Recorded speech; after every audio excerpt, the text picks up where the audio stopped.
na panahon, napakahirap ngayon ang buhay. Mas maganda pa nung bata pa. Bata pa ako. Naranasan ko naging masaya. Ngayon, ang hirap pala. Ang hirap pala mabuhay sa mundo. Lalo na pag nag-iisa ka.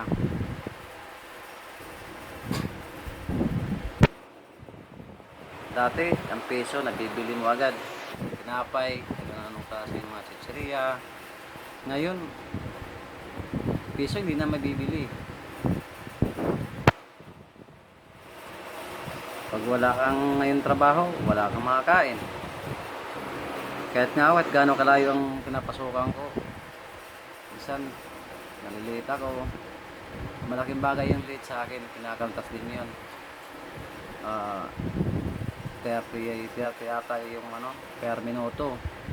Kasi kung porsigido ka daw magtrabaho, dapat maaga ka pumasok.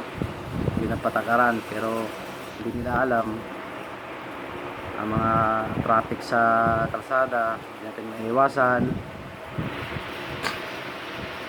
Kaya hindi ko rin inaasahan na sa isang linggo mapiperfect ko yung hindi nalilate. May malilate talaga minsan sa Monday, lalo ng Monday kasi napakadaming yan, mga tao niyan pumapasok, traffic yan. At anong gising mo ng maaga, nabutan kang traffic ka, traffic ka talaga, kaya mayayamot ka na lang. Kaya sa araw mong 600, mapupunta lang yan sa 540. Tapos merienda mo pa,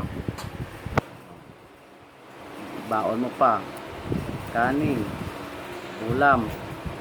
Sana pupulutin yung 540. Hindi, wala. Kaya minsan lalakad ko lang papasok dun sa pinapasokan ko. Tsaga-tsaga na lang.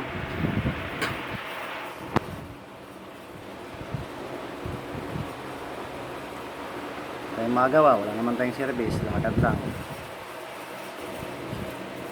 Kaya mas gusto rin ko pang umuwi na ng Samar kaysa dito manirahan sa Manila. Doon kahit na ka sa bundok, punta ka ng bundok, kuha ka ng gulay, makakain ka ng maayos at sariwa. Dito, gulay dito, kahit tinapakan na binibili pa rin. Kaya wala tayong magagawa.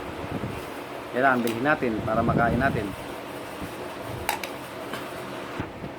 Kaya kayo mga kalods, yung mga kunting dyan, mga gulay, mga ulam, mga binibili nyo, huwag nyo siyangin, huwag nyo itapon kasi piso din yan. Kaya kami, kahit wala kaming ulam, basta't may bigas lang, okay na sa amin yun. Yun lang mga kalods.